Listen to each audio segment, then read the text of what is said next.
हाय दोस्तों, मैं पीयूष वेलकम करता हूं आपका मेरे इस यूट्यूब चैनल पे जिसका नाम है नेटवेव्स इंस्टीट्यूट। दोस्तों, आज की इस वीडियो में मैं आपसे डिस्कस करने वाला हूं रिव्यू टैब के बारे में, रिव्यू मेनू के बारे में। तो दोस्तों, ये मेनू MS एक्सेल में होता है और इसमें बहुत सारे ऑप्शंस होते हैं, जैसे स्पेलिंग का है, ट्रेजर्स का है, वर्कबुक स्टैटिस्टिक्स है, ट्रांसलेट का ऑप्शन है, कमेंट देने का ऑप्शन है, शीट को प्रोटेक्ट करने का ऑप्शन है। तो दोस्तों, ये सारी चीज़ें अभी हम इस वीडियो में देखने वाले हैं।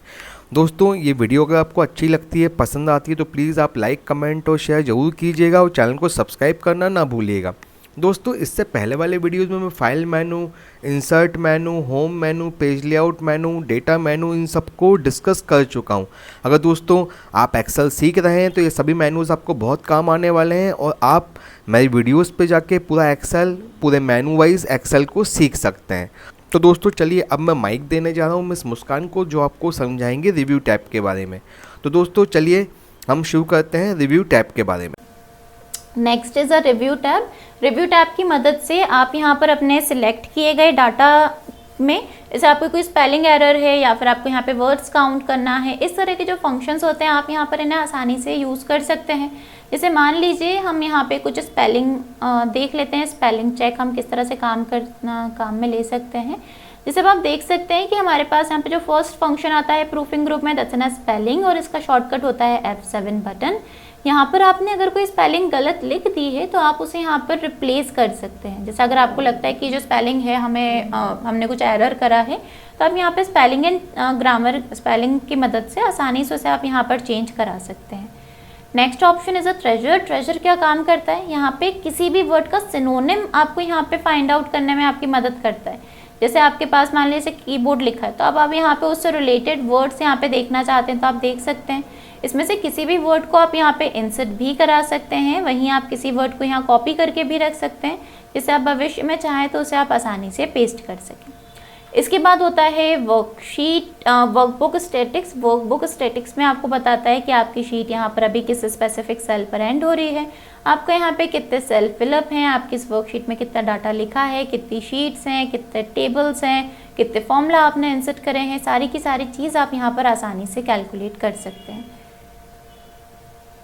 ओके, नेक्स्ट ऑप्शन हमारे पास यहाँ पे आता है दैट्स एन स्मार्ट लुकअप। जैसे मान लीजिए जो कीबोर्ड लिखा है, मुझे उससे रिलेटेड एक स्मार्ट लुकअप चाहिए, यानी देखना है कि आपके पास यहाँ पे उससे रिलेटेड मीडियाज़ क्या अवेलेबल हैं। जैसे आप यहाँ पे उसके टॉप रिजल्ट्स देख सकते हैं, जो भी आपके पास यहाँ पे उससे रिलेटेड कंटेंट होगा वो आपको यहाँ पे देखने को मिल जाएगा। साथ ही साथ आपको यहाँ पे इमेजेस भी देखने को मिल जाती हैं, एज वेल एज यहाँ पर इस वर्ड का क्या मीनिंग है उसको भी आप यहाँ पर आसानी से देख सकते हैं।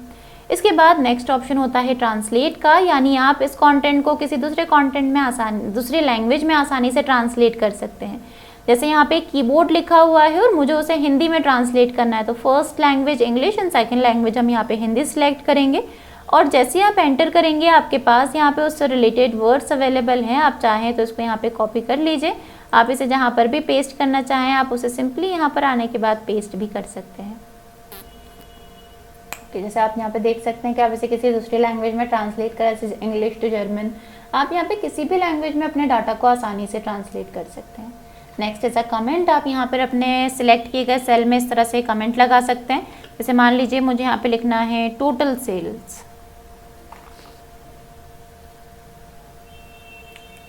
अब जैसे हमारे यहाँ पे एक कमेंट ऐड ऑन हुआ है, आप इसी तरह से नंबर ऑफ कमेंट्स लगा सकते हैं जो भी आप यहाँ पे कंटेंट लिखना चाहें।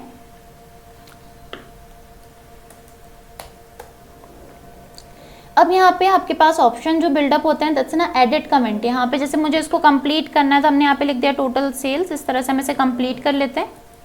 आपका यहाँ पे सेल इस तरह से कंप्लीट हो गया है। आप जब भी अपना जो पॉइंटर है उसे स्पेसिफिक सेल पर लेकर जाएंगे तो ऑटोमेटिक जो भी आपने कमेंट यहाँ पे लगाया था वो आपको रिफ्लेक्ट हो जाएगा। प्रीव्यू कमेंट, कमेंट्स को आपको प्रीव्यू करना है। नेक्स्ट आपने कहाँ कमेंट लगाया आप उसे देखना चाहते हैं, सारे कमेंट्स आपको यहाँ पे एक साथ शो करना है तो आप यहाँ पे उन्हें एक साथ शो भी कर सकते हैं और एक साथ आप उन्हें यहाँ पर इस तरह से हाइड भी करा सकते हैं। इसके बाद डिलीट कमेंट। अगर आपको कोई भी कमेंट सिंपली डिलीट करना है तो आप इसकी मदद से यहाँ पे कमेंट को डिलीट भी कर सकते हैं। हमारे पास जो इसको अप्लाई करने के लिए यानी कमेंट अप्लाई करने के लिए जो शॉर्टकट यूज़ किया जाता है that's an shift plus F2 button. Next is a protect sheet. आप अपनी कंप्लीट शीट में एक पासवर्ड प्रोटेक्शन दे सकते हैं, जिससे क्या होगा कि जो आपकी शीट है अब आप यहाँ पे कोई भी वर्किंग नहीं कर सकते, ना ही कोई व्यक्ति इसमें वर्किंग कर सकता है अनटिल आप अपना वो पासवर्ड यहाँ पर ना दे दें। आप यहाँ पे कोई भी अपडेट नहीं कर पाएंगे, चाहे आप यहाँ पे फॉन्ट स्टाइल या कुछ भी चेंजेस आप नहीं कर सकते हैं जब तक आप वापस जाकर अपनी शीट को अनप्रोटेक्ट नहीं कर देते हैं। ध्यान रखिएगा, अगर आप यहाँ पे पासवर्ड भूल जाते हैं तो आपका जो डाटा है, जो आपका पासवर्ड है वो रिट्रीव नहीं होता है, इसलिए हमेशा अपने पासवर्ड के साथ थोड़ा सा ध्यान ज़रूर रखिएगा। Next is allow edit range. Allow edit range क्या है? जैसे मान लीजिए मैं चाहती हूँ कि इतने स्पेसिफिक रेंज पे मुझे एक पासवर्ड देना है कि इतने डाटा में यदि कोई व्यक्ति वर्किंग करता है तो उसे वो पासवर्ड वहाँ पर एप्लीकेबल करना कंपलसरी होगा। बिना पासवर्ड प्रोटेक्शन के आप अपने उस स्पेसिफिक डाटा में कोई भी चेंजेस या कोई भी अपडेट नहीं कर पाएंगे। तो उसके लिए हम क्या करेंगे, पहले हम अपने डाटा को सिलेक्ट करते हैं। हम यहाँ पे न्यू पर क्लिक करेंगे। हमने यहाँ पे रेंज अपनी सिलेक्ट कर ली, जहाँ से जहाँ तक आपका रेंज है, और आप यहाँ पे एक पासवर्ड एप्लीकेबल कर लीजिए। जैसे हमने यहाँ पे अपना पासवर्ड दिया, ओके करा, हमें वापस उस पासवर्ड को री एंटर करना होगा और हम इसे ओके कर देते हैं। आप चाहें तो साथ में यहाँ पे प्रोटेक्ट शीट फंक्शन का भी यूज़ कर सकते हैं, यानी आप अपनी शीट में भी प्रोटेक्शन दे रहे हैं और एज वेल एज आप अपने डाटा में भी यहाँ पर प्रोटेक्शन दे रहे हैं। अब जैसे अगर मुझे इस डाटा में कोई भी चेंजेस करना है तो मैंने जो यहाँ पे फर्स्ट पासवर्ड दिया था, मुझे यहाँ पे उसे यहाँ पे एंटर करना होगा। अब मैं आसानी से अपने इस डाटा में कोई भी चेंजेस कर सकती हूँ। आप देख सकते हैं कि यहाँ पे ऑटोमेटिक अपडेट होते जा रहे हैं हमारे पास जो भी डाटा था उसमें। अनप्रोटेक्ट करना है तो हम क्या करेंगे, वापस अनप्रोटेक्ट पे जाएंगे। अब हमने जो हमारी कंप्लीट शीट पे पासवर्ड लगाया था हम उसे एंटर करते हैं और अब आप आसानी से अपने कंप्लीट शीट के ऊपर भी यहाँ पर वर्किंग कर सकते हैं। तो दोस्तों मुझे उम्मीद है कि ये वीडियो आपको पसंद आई होगी। अगर वीडियो आपको अच्छी लगी हो तो प्लीज़ आप लाइक, कमेंट और शेयर ज़रूर कीजिएगा और चैनल को सब्सक्राइब करना ना भूलिएगा। तो दोस्तों चलिए मिलते हैं आपसे अगले वीडियो में, जब तक वंदे मातरम, जय हिंद।